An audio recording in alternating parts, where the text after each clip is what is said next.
Welcome back, everyone, to another episode of Texas Platinum. A few housekeeping things. We have a new host here, Trevor. Hello. Introduce yourself a little bit. Yeah, I am a recent UT alum, still living in Austin. Passionate UT football fan, and excited to be hopping on the show. Yeah, and that's all we needed to hear. I think we should first start off talking about the Week 0 games. Yeah. Most important, that Florida-Miami game. So just get right into it. Man, that game was crazy. Like, that was the most sloppy football game I've seen in a long time. I haven't seen that many missed tackles since man. Texas BYU. Yes, 2013. Manny Diaz. Yes. Oh, it was Manny Diaz. Was Manny Diaz. Oh my goodness. I mean, it was a week 0 game, so I mean, it's gonna be a thing that stays forever now because the ratings were like super high. But so they're just gonna deal with like the mishaps that happens and stuff, and you get a bye week right afterwards. So I guess that's nice. Yeah. But it's always just gonna be sloppy. It's like a snow game without snow. Yeah, exactly. Yeah. What do you think about Felipe Franks? On the cockiness versus confidence kind of thing. He had a nice punt into the stand. Game, right? That was a good punt. That was probably the play of the game. I mean, I'm all for like trash talking and like talking to the fans and stuff like that. I mean, a little bit, but like you trash talk and then you immediately throw a pick, like a horrible pick to the next play. The next play, it just kind of offsets it a little bit. So that and they were expected to like kill Miami. There were so many people saying, why are you trash talking if you're supposed to? Exactly. So I don't know. It was a weird game. Yeah. It was beautiful though. College football. It was the best day of my life. Yeah. I waited. That summer was so long, man. Like I couldn't take it. I needed that so bad. I think these boys went to bed, but I stayed up for the main event, the Arizona-Hawaii game. I've been waiting for that. After dark. Yeah, Cole McDonald, that's my boy. Unfortunately, he got benched. He got benched? He got benched, but he threw 4 touchdowns, but also threw 4 interceptions. But it was a great game. I'm sure you saw Khalil Tate going off. That last going play. going down to the end zone, trying to tie it up. Kind of like the Tennessee Titans in the Super Bowl. But, man, that was a great game, too. Hawaii's going to make some noise in the Mountain West this year. Don't sleep. It's like it's my day 3 team. Cedric right there. Beard had like 4 touchdowns? Yeah. Don't sleep. So, I guess we'll just get right into the La Tech preview. What do you know about him, man?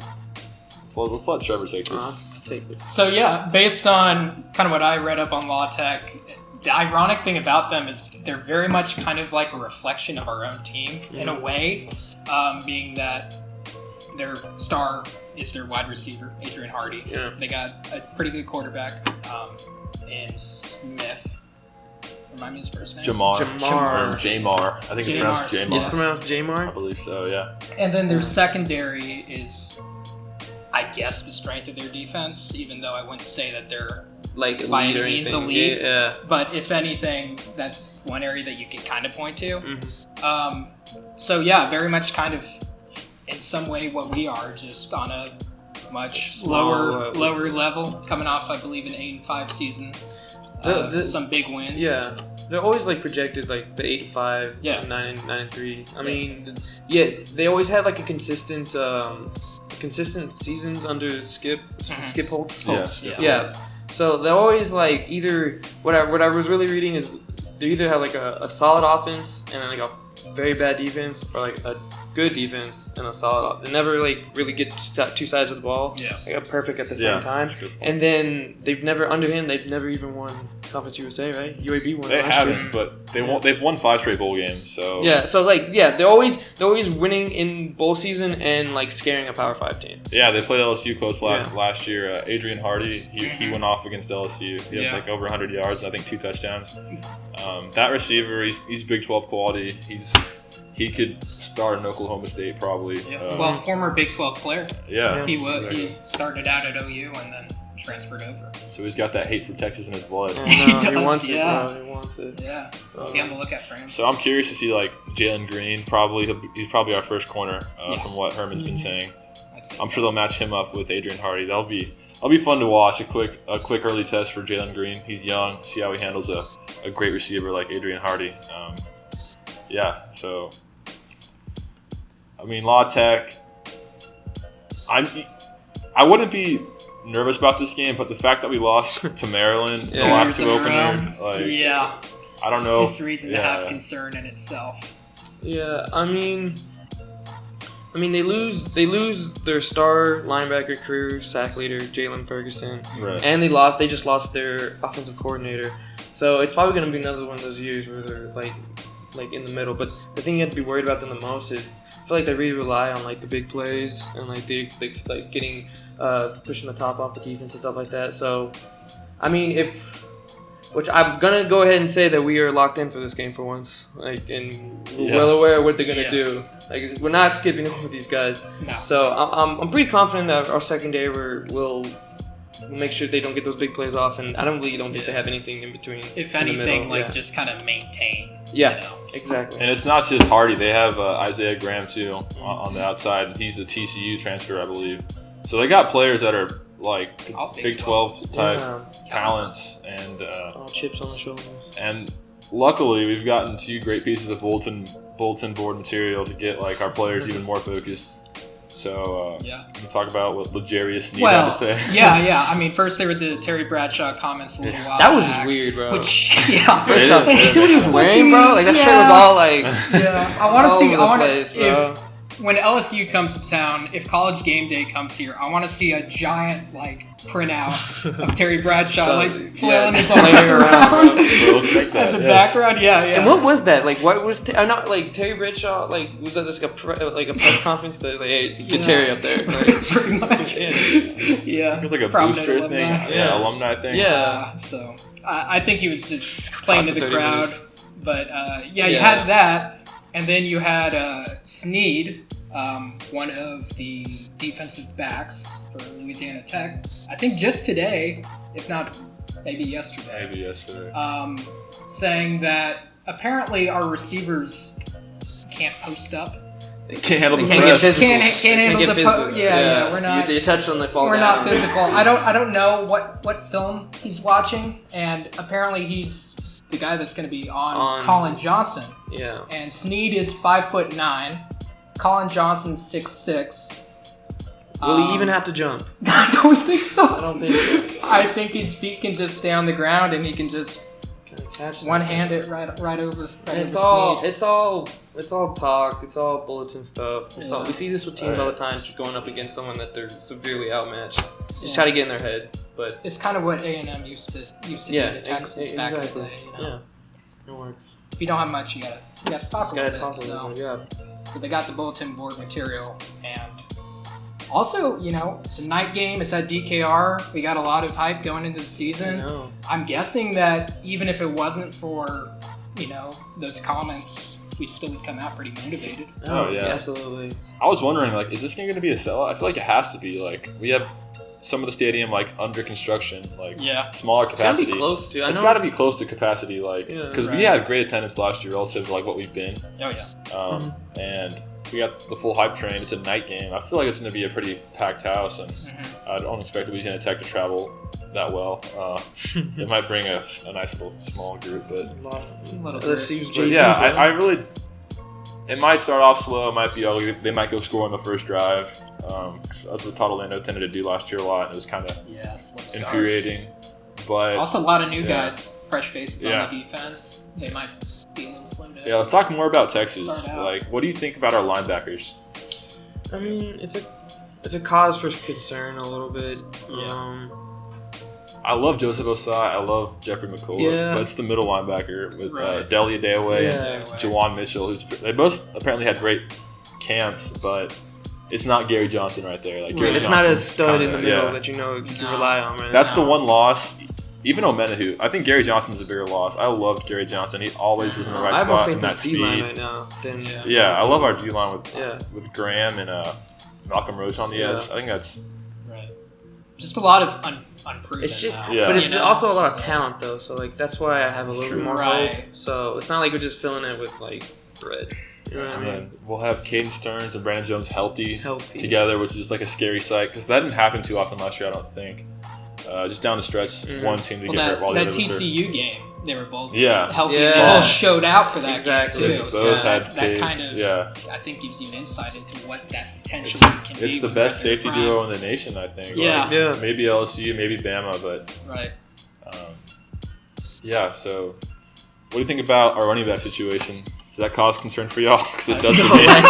I'm legitimately very, very nervous about that. One injury away from putting in a true freshman that was supposed to be a receiver, and running back, and then after that, I guess Roshan's been looking nice, but it doesn't really.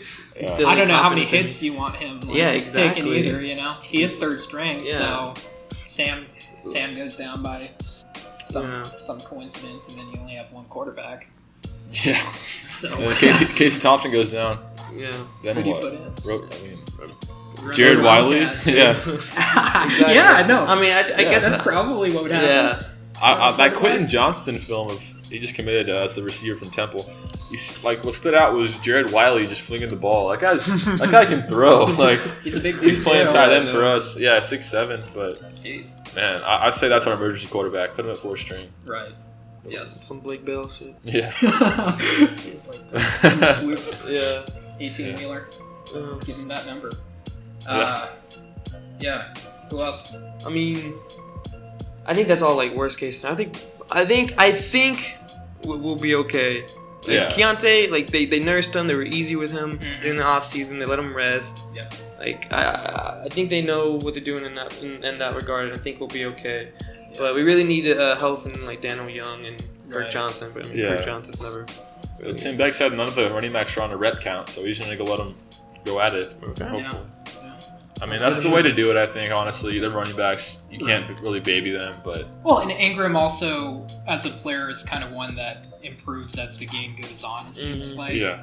I'm not sure if he's going to just immediately right out of the gate, is breaking huge rounds. But I'm excited to see Whittington, that'll be... That is big playability right there, man. Yeah. Just take it to the house on like a swing route or something, man. Right. It just has it in him. I'm really excited to see him. I'm sure we'll see him a lot too. Sounds like he's been making noise in camp and stuff like that. Yeah. I actually drove by the practice field on the way here, and I think I saw the team out there, and I think it was Sam. I saw this giant running back, just freaking huge arms. Like I was like, okay, that's Jordan Whittington. So. Wow. Yeah, I'm excited to see him go at it. I'm excited to see Keontae. He's put on like 25 pounds, I think, 20 pounds. You can see it like in the pictures and the videos they released at practice. Yeah. That's going to help because he was kind of thin last year, and now he's kind of got more of a man's body. Take more pounding. That's good. So. Only problem with the weight, though, is the knee. Yeah, that's true. You need those knees to be able to plant and shift around, and with extra weight. Extra weight. Bad knee, gotta play that safe side. Or that knee brace. I think he did that last season. Yeah, and I wish Bijan Robinson could just suit up for us right now, right? Get here. He'd be in the rotation like heavily. Yeah. But we have to wait a year. That's where those running back commitment things that never turned out. That's really hurt. Yeah, man. Noah Kane and Sanders. Yeah. If only we had them. We got Darian Brown, but at least he's doing good. He's on campus now. Right. He's healthy. Yeah. Actually healthy. Yeah. So that's nice support. And hopefully next year he can, or sometime in his UT career, he can get on the field. If not, it's all good. But it hurts that we didn't take Tavian Feaster, a grad transfer. But yeah, that would have been nice. It's all good. So, what do y'all expect from Sam this game? It's a really good question. Kind of a typical. I don't expect him to flash that much. I think he'll kind of play it conservative. I'm guessing he won't run a ton, but. I don't know. Like I'm feeling they're gonna run a lot. Yeah, it seems like a coin flip because part of me says, maybe he'll come out kind of slow, kind of cautious, and just, play to win the game against a lesser team.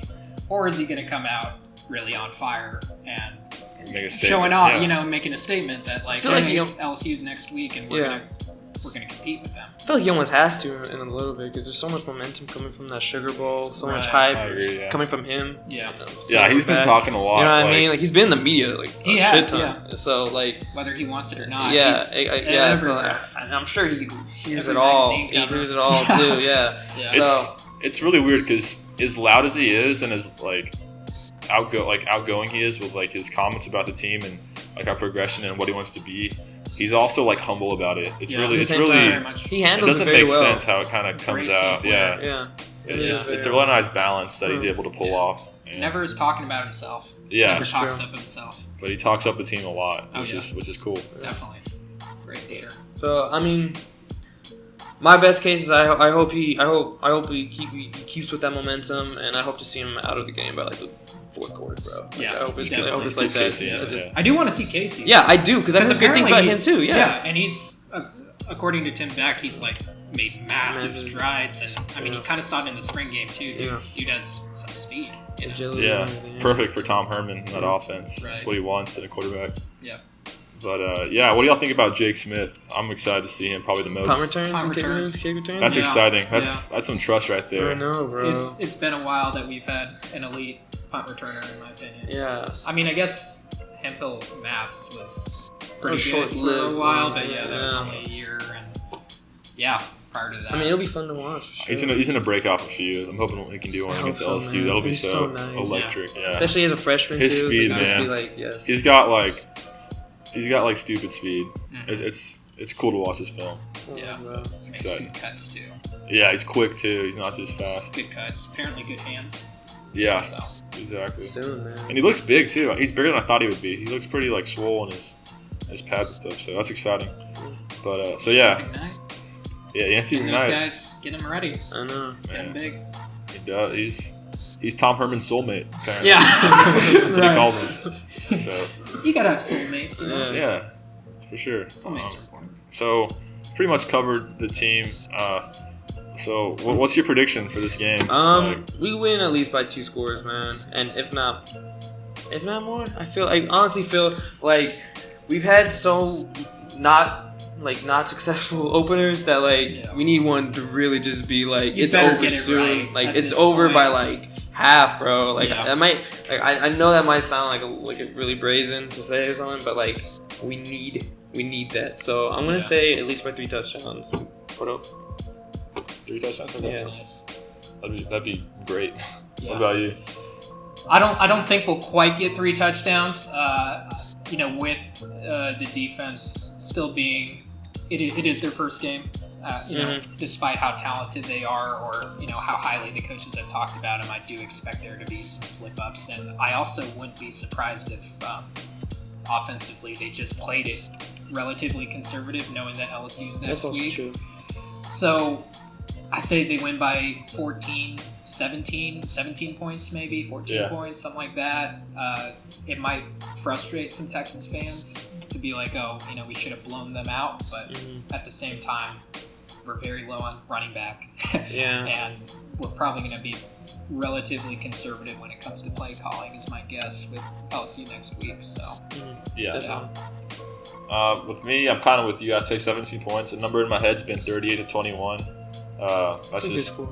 I think it's gonna be that type of margin. But really, just the main thing is just keep the running backs healthy, keep Sam healthy, and win the game. Like that's it. Like even if we win by like a touchdown, I'm not too concerned. I just don't want to get all banged up for the LSU game or take a loss. Like that would just suck. That game's gonna be huge for us. It's gonna be a big event. College game day is supposed to come assuming we win and they win week 1. So I just want to take care of business. I don't care how flashy it is yet. We can do our flashiness against Rice. Rice is terrible. Yeah. But let's just stay healthy and then get the win. Do you happen to know the line for the game? I think it's 20.5. 20.5? So 3 scores. Yeah. So you take, I would take La Tech minus or plus 20.5. I think so too. But I hope you're but right. Not by much. No, I hope I'm right too, bro. At the same time, I could see us just going off. I could see them being just so pissed off and just trying to prove everyone, like, this isn't Maryland. We're serious now. 3.0, like, we're actually going to. And that's kind of the whole question of the entire season. Are we actually going to be as good as we can be? Or are we going to... Are we going to beat the teams we're supposed to beat? Yeah, because we know we can beat the big teams. Georgia, Oklahoma. Exactly. Probably LSU, honestly. But yeah, it's the teams that are just set like the Oklahoma States, the Marylands, West Virginias, the teams that are like second tier, third tier even, that sneak up on us and Tom Herman, even at Houston. So we got to kind of just exercise those demons and just start dominating the teams that we should dominate. Yeah. All right. So that wraps up the La Tech portion. We got a few games that we just want to say a few things about. Picks, kind of like college game day, just take our picks out. Yep. All right. Yeah, so we're going to talk a little bit about week 1. There's not really that many great matchups like there was last week 1, the last 2 week 1s. Some of the good ones are like Auburn, Oregon, BYU, Utah. So we're going to go through a few of the games. We're going to try to do this on like every preview going forward. Just kind of highlight the big games, give y'all our picks. So we'll start off with BYU versus Utah. That's going to be Thursday. Yep. Today. Yeah. So rivalry game. BYU hasn't beaten Utah in 8 contests in a row. Yeah, they're on an 8-game losing streak. Almost on Michigan level. I know, but they've been close games though. So they always play them close. Yeah. I mean, Utah has all the athletes, it has all the speed, like great defense. That defensive line. Yes, especially the defensive line. And and BYU, what is the quarterback's name? Something Wilson, right? Yeah. Yeah, exactly. But they use an old. I was thinking. Yeah. Yeah. I don't know the name, but that doesn't matter. It doesn't matter. But I mean, it really doesn't. But they play in a really old style type of football, and I mean the line right now is at 6.5 in favor of Utah. So I'm pretty sure Utah's gonna take this one. Oh yeah. Yeah. I think so too. It's in Provo though. Kalani Sitake's gotten BYU a lot better in the last year. They beat Wisconsin last season. I like BYU. Like some of my good friends went to BYU, but not that good friends, bro. Yeah. I respect Taysom Hill though, but always. He's not walked through that tunnel. So give me Utah. Not this time. Yeah, you got. I'm assuming you got Utah. Oh yeah, definitely Utah. I mean, I think Utah's like.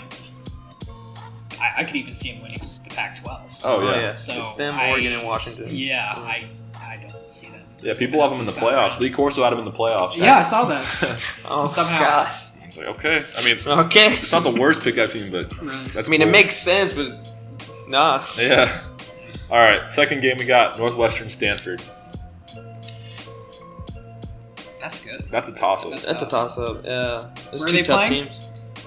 I'd have to double check. I think it's in Stanford.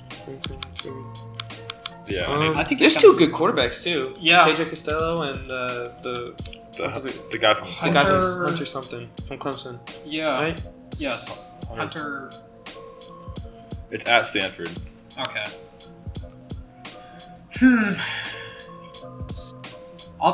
Just on that alone, I think I'll take Stanford because they normally seem to do pretty well, on their home field. Yeah, it's at home.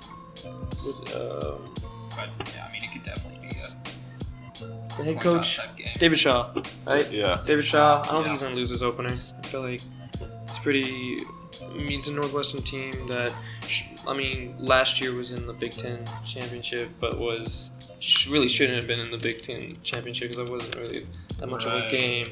So I think Stanford, and I think even giving the quarterback edge on this one, just because KJ is more of a veteran in the situation. Experience. Yeah.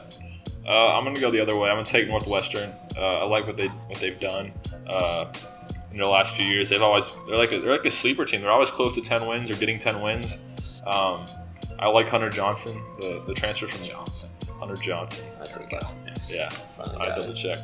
I like him a lot. He's a 5-star, I believe, at Clemson. He left as soon as Trevor showed up, like Kelly Bryant did. My dude. They were in the Big Ten championship last year, and Stanford loses Bryce Love and J.J. Arcega-Whiteside. And I just kind of feel like it's going to be a down year for Stanford. I don't think they're going to win as much as they're used to. I'd say 6 or 7 wins max. Wow. I like David Shaw for more, though. Yeah, he's an NFL. He's an NFL head coach, in my opinion. This might be his chance to make that move after he has a bad season. Exactly. Yeah. So I'll take Northwestern. Yeah. My dad went there for grad school, so that's my reason. A little bias. Yeah. All right, Duke, Bama. I mean, with Moses gone. I know. I'm sure most of everyone's heard that Dylan Moses is done for this season, and then ACL. And it's not a good sign for that defense because last year, don't get me wrong, they were still like a good defense, but they were never a Bama. They weren't a Bama defense. Yeah. Well, I mean, that's such a. It's a high bar. That's way up here. Yeah. So now they lose the quarterback of the defense, and look, I'm not gonna say. I'm gonna be honest. I don't think I know anyone on Duke. Like any players on Duke. Daniel Jones is like the only guy I knew. So, right. like, I'm sure it gives them a little bit of bump in like scoring or something. But Bama, I mean, I don't think you can pick against Bama in a home opener. Yeah. It's. Could they keep it scary, close? Maybe. No. Right? No. It's Bama by like 1,000. 50 points. Yeah. Jerry Jeudy and Tua. Right. They're gonna drop 40 in the first half. Najee Harris. And the backs are gonna start scoring in the second half. Yeah, Najee Harris gonna pour it on. Yeah, it won't be pretty. I mean, almost pretty easy. All right. Yeah. That's what I'm saying. Like, usually there's some good week 1 matchups. Yeah, there's none. Like, we had to choose some like obvious ones. Like, our next one up is OU Houston. We can do it right now then? Yeah. Okay. OU Houston, I was thinking about this. So it reminds me of like when they played FAU, like the first game last year. Like it's a G5 team that's like pretty good on offense. Like they have like last year had Devin Singletary and stuff like that. And you're like, oh, maybe they can do something. But like it wasn't even close. Like who's their quarterback again for Houston? D'Eriq King. That's what I mean. That's what I'm saying. They have that one offensive player, and it's like, oh, well, it might make it interesting. Yeah. But like I think the talent difference is just night and day, man. It's just another one of those. Because I, for one, really thought FAU was gonna like maybe wrestle a little bit because like the defense was bad, but it just wasn't even close. No, it just wasn't. They opened the floodgates immediately. I know you like D'Eriq King a lot. I love D'Eriq King, but yeah, OU. I think it's gonna be a high scoring shootout. I think Houston will score. I love D'Eriq King. I think he had like the best stats in college football last year and he was injured for 2 games. So and he still had 50 touchdowns, which is kind of insane. Can a G5 quarterback win a Heisman? No. Yeah. Not anymore. I hate to see it. Puts up video game numbers though. Yeah. It'll be interesting seeing that Alex Grinch defense now. Yeah. See if that actually it's new, right? Yeah. Will that actually look like something or? He said that they have 0 NFL quality players in that defense. So. I mean, I can't imagine being that amazing. Yeah. That was his recruiting tactic. Yeah. To get players to come there. How does that? We have no talent. Guarantee you will not make this. All right, so we all got OU. That's a given. That'll be fun to watch though. Sunday night. Hopefully Houston can keep it close. It's a Sunday night game. Yeah, Sunday night prime time. Yeah. And then we got one more before we go to Auburn, Oregon. We got Wisconsin, South Florida. I wanted to include this game because Charlie's strong, and I think it's like it's a sleeper game for USF. It's at USF. Oh. Yeah, I think this is like an upset spot. In Florida? Yeah. Okay. All right. I mean, do you still have that quarterback Blake Barnett? Yeah, I think still so. That guy? I think so. And then Wisconsin's quarterback is not Hornibrook anymore. I thought it was gonna be Graham Mertz, but it's some new guy. Okay. I don't know who he is, but they still have Jonathan Taylor. But they have Jonathan Taylor. I was gonna say that's all that really matters. Yeah, best running back. Yeah, I mean, it's just you like giving hope to these small teams like that have good offenses, and I mean, it's a solid program, like decent enough. But yeah, it's just another one of those games during this week that's just gimme games. Yeah, you think so? You just give me okay. So you got Wisconsin. Yeah. I think so too. Wisconsin. It's probably just the safe bet. You taking Charlie, bro? I'm thinking about it. You're a Blake Barnett boy? Like Blake Barnett? Dude, listen. You look good. Blake Barnett does look good in Charlie Strong's system. Old Chuck's got a little upset under his sleeve, maybe. I'm gonna take Wisconsin. Nope. I thought about it. It was close. For a second, right? Yeah. But do you think it's close though? Oh yeah, for sure. Okay, yeah. I don't know what the line is. Close. I don't know what the line is, but got this game in the bag. You just hand the ball off to Jonathan Taylor. That's probably. I don't know. I was listening to some podcast and this guy was just trashing Wisconsin, so I'm kind of like off that train. He was promising USF going to cover the line and probably win the game. What's the line? That's what I'm trying to find right here. I just had it. Here it is. Wisconsin minus 11.5. He said they're gonna cover. South Florida's gonna cover and win the game, possibly, likely. Man, wow. I just don't see it, but I would love to see it. 12 points. Yeah. I don't trust Charlie Strong. No, give me Wisconsin. Yeah. No. All right, so we're all Wisconsin. Auburn, Oregon. The only good game. Ranked teams, right? That we really don't know the outcome of. Yeah. Okay. I picked Oregon to be in my playoff prediction, so like I kind of have to pick Oregon here. But the thing is, Oregon gets through this game, bro. All they have to do is not screw up, and they're there. Okay, Oregon has a probably number 1 pick quarterback in the NFL draft. They have returning freshman 1,000-yard rusher C.J. Verdell, and they have an amazing O-line. Yeah, I heard best in college football. Yeah, and so I feel like that especially with the quarterback like matchup with Bo Nix, the true freshman. Yeah. I got to give Oregon the edge here, man. Yeah. I think they win here. Yeah. What about you? I think it really could be a coin flip game.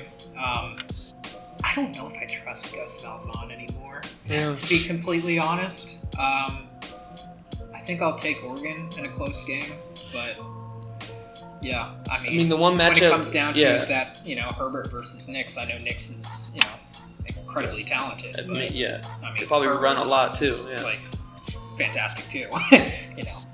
So I mean the one matchup that's really gonna be interesting is the O-line versus Auburn's D-line. Yeah. So that's because Auburn's D-line is getting through and wreaking havoc. Then I think Auburn's gonna win that game. If the defensive line is killing Herbert. It might be the best defensive line versus the best offensive line in college football. And that's what must swing the game. Like whatever unit wins right there, I think that's who's winning. Yeah. So I watched Oregon Stanford the other day, and what really stood out to me was Justin Herbert's better than I thought he was. He's really freaking good. Dude, he has a laser. Dude. Yeah, CJ Verdell is super fast. I love Oregon. I like what Mario Cristobal's doing. But it's one of those years for Gus Malzahn. He's about to be fired, backed into a corner. Oh, that's right. He's going to go 11-1 and make the playoffs or win the SEC. The true freshman starter? Yeah, Bo Nix. I mean, they finally have a Russian quarterback. Jarrett Stidham was good, but he wasn't really good for Malzahn's system. Right, yeah. Now they have a Nick Marshall type that can run that offense. He's calling the plays again, I believe. That's right. I love their defensive line. I love Tarvius Whitlow. I have him on my fantasy team. I have a principle. I want to take Oregon, but my principle is always take the Southern team versus the Pac-12 team. Like last year, Auburn versus Washington. Is that the only rule? Like the Southern team versus... Dude, the Southern teams have been on a tear recently, so I'll take Auburn, but it's going to be a coin flip. It's going to be a great game. It's in Arlington, right? Yeah. Huh. Yeah. Jared World. Nice. I'm sad we can't watch it because we'll be at DKR. Oh, that's right. Is that the same time? Yeah. Maybe they'll show a few replays on the screen. Yeah, keep us updated. But yeah, I think Auburn's going to win. But I'd love to see Oregon win. That'd be cool. Huh. Yeah. All I have to do is win, bro, and they're there, bro. If they win that, and then all not they have screw to do up, is but get past Washington, really. Yeah. And I guess Utah. Yeah. Utah, but I don't know if they play Utah in the regular season, but USC? No, it'd be in the championship. You don't think USC's gonna? I think JT Daniels still too young. I heard that JT Daniels might be beat out by some other guy. No way. Which was surprising me because I thought he was amazing. Yeah, I thought he was great. Yeah, me too. I was like, this guy's a gunslinger as a freshman. With Amon-Ra St. Brown and Michael Pittman. But I don't know what's up with Brim McCoy. I don't even think he's playing. MIA, bro. Yeah. I don't know where he's been sick or something. Yeah, dude. He wants to come back to Texas, probably. I heard he was homesick from Austin. Yeah. I love that kid. In all seriousness, probably good that he went back to LA so he can be back with his parents. Yeah, through his sickness. Fuck that guy. Right. Yeah, you're right, Thomas. You're right. All right, so those are our picks. There's not really many great games in the future weeks. If there's more great games, we'll have more picks. But that's it. We're gonna do a few betting locks before we end this video. Kind of do this every preview. Just give it our picks for we think are safe bets against the spread throughout the year. So we'll start off with Matt. Do you have any betting locks for the week one? I have two. We said the first one already, Utah versus BYU. I think Utah 6.5. That's a lock for sure. It'll be a close game, but I think it'll be more than that. And then the main one I was looking at that we didn't say was Oklahoma State versus Oregon State. Oklahoma State is favored by 14 points, and Oregon State is and they got a good running back. It's probably about it, and they're really rebuilding there, and I feel like that's an easy dub for Oklahoma State right there, and over 14 points for sure. All right, I got Houston against Oklahoma. Houston plus 24. I expect D'Eriq King to put up at least 35 points, maybe 40 points. I know you. and I expect OU to put up maybe like 55, 50. So I don't think OU's going to win by more than 24. 3 touchdowns and a field goal. That's a lot for OU's defense to stop. That's kind of how I'm looking at it. OU's defense trying to stop D'Eriq King. So I got Houston plus 24. And then LSU, they're playing Georgia Southern. Georgia Southern's a good team. I think they won 10 games last year. They won a bowl game. They have them plus 28 against LSU. LSU's breaking in the spread. I think Georgia Southern will cover that plus 28. I think LSU will win by like 3 touchdowns, but not 4. And then I also got Tulsa plus 23 against Michigan State. Michigan State always tends to start off slow. Last year with Utah State, they almost lost. Their season openers always just kind of are interesting to watch. They always get kind of weird because they usually always open on a Friday, and it's just kind of fun TV. But I think Tulsa will cover plus 23, keep it close. It might even scare them, but I don't think they'll win the game. But those are my 3 locks. You got any locks, Trevor? Yeah, I just got one. We have Notre Dame and Louisville playing. At the moment, Notre Dame's an 18-point favorite. I say that's a safe bet. Louisville plus 18. So, well, you have Louisville plus 18? Oh, no. I mean, I know Notre Dame winning by over. Wow, what a lock! Bet on that. No, don't do that. Yeah, Notre Dame's got Ian Book returning, and I think he's a pretty good quarterback. And I mean, they were just in the playoff, and Louisville, on the other hand, is kind of just treading water. Yeah. Kind of in the abyss. Yeah, I know. Until they get that next Heisman quarterback, Yeah. Or Charlie Strong returns, one of the 2. Charlie Strong back to Louisville. That'd be Make fun. it happen. All right, so week 1 is here. Let's have some fun. College football. Let's get it. It's the best time of the year. Merry Christmas, all of y'all. Yes. Merry Christmas.